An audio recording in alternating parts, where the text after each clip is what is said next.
This one's for every motherfucker who heard humanity knocking, glancing both ways in the shower, shoulders shrugged before concluding that yes, you were 15 minutes late, yes, you were frantic, but shit, whacking off don't have no schedule. It don't answer to no clocks, and it sure has everything I've ever known and believed in. Don't answer to no 15 minutes late. That shit's right on time. Home Alone o'clock. I found someone in my room this morning. In quarter till someone's in my room this morning. But he's on the top bunk and he's still asleep. I'm pretty sure. When I was 5 feet tall, ejaculate still clear and smooth, I found my father's electric back massager. The uncontrollable twitch of my leg, the look on his face finding me sprawled out on his bedroom floor. This one right here, this one's for being human being. For every man who looked at his man, man who looked at his woman, woman who looked at her woman, woman who looked at her man, and felt it rush, lust, love, bust, nuts. Wow! Felt it so deep that it pushed your heart through their throat directly into their stomach, and they didn't know what chemistry produced this feeling, and they didn't want to know. And every person who spent more time than they should have being so terrified that you wouldn't feel it tomorrow. For every couple with 72 places to be 45 minutes ago but said no. Not until I get freaky with you.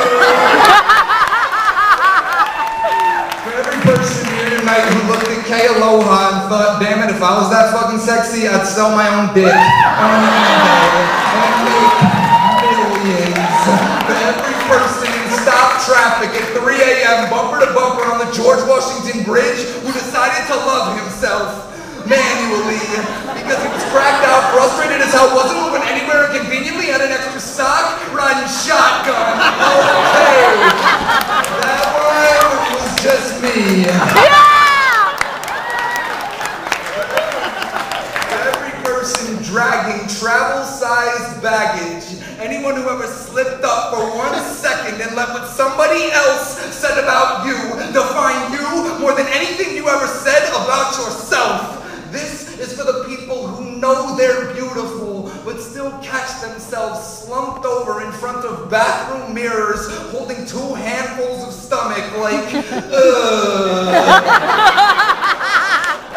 throwing their bodies head first into the imperfect footsteps of giants, believing maybe this time we get it right. This is for you, and believe this, I don't know you, and anywhere but this stage you can bet that there's some shit I don't show you, and this one's not for every motherfucker coming out to show me, just for everyone listening to the sound of your own vibration, knowing sometimes humans all we can be, so you better open up your ears to the size of funnels, because these days humanity doesn't just knock anymore, it'll huff and puff and bust your fucking house down.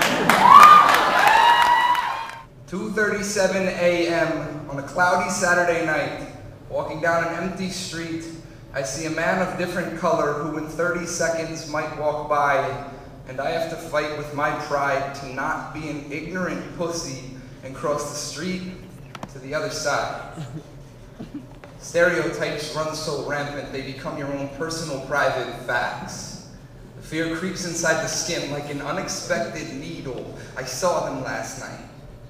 Or was it 5 years ago, or might have been the day I was born? Shit, I don't know.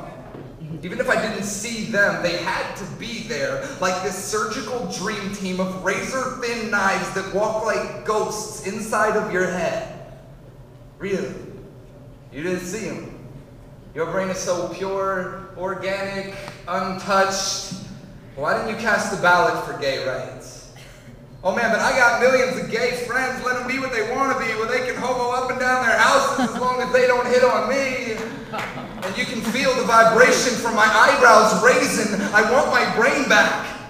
But what's one enlightened me and perhaps a couple million more gonna do? Well, that simply won't suffice, and now I want your brain back too.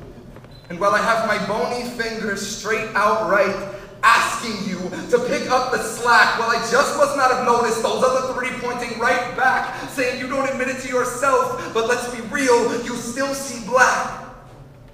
Now believe me, I've waged a battle on my own insecurities, the size of Gettysburg, eyes turned around and glued to my heart's throb, but there's this secret, subtle place buried in the deepest, darkest pouch of my cerebrum. Those fucking surgeons did their job, and I want to know why. Because some asshole called me honky when I was walking through Bed-Stuy, there's some tiny, minuscule chance I might just be the right guy in the right place at the wrong fucking time. Cause damn, yo, I know I've seen them, and she's seen them, and you've seen them too. That's why you always fill up your car before Mississippi when you're just driving through, as whole populations are defined by the moves of just a few. Hell, kids, if trust were toilet paper, we'd be fresh the fuck out. Have to deal with this shit we've created. Searching out enough words to ask a heart to stop racing. Enough years for a subconscious to stop racism. An arm long enough to reach inside my mind. Find a blinking red sign whispering danger. That says a battle blazes on, leaving us with no other option than to put our paper on something bigger than fear. But if you see them while you're sleeping, or you wake up and they are still working, well, you take that fucking scalpel and you kick out that subtle surgeon. That's the whole poem.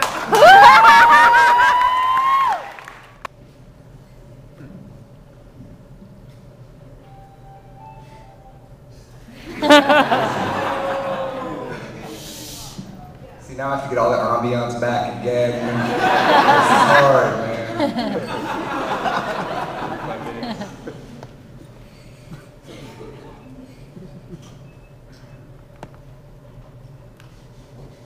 I am rye, laced into the first bottle of whiskey. Do not touch me with kid gloves.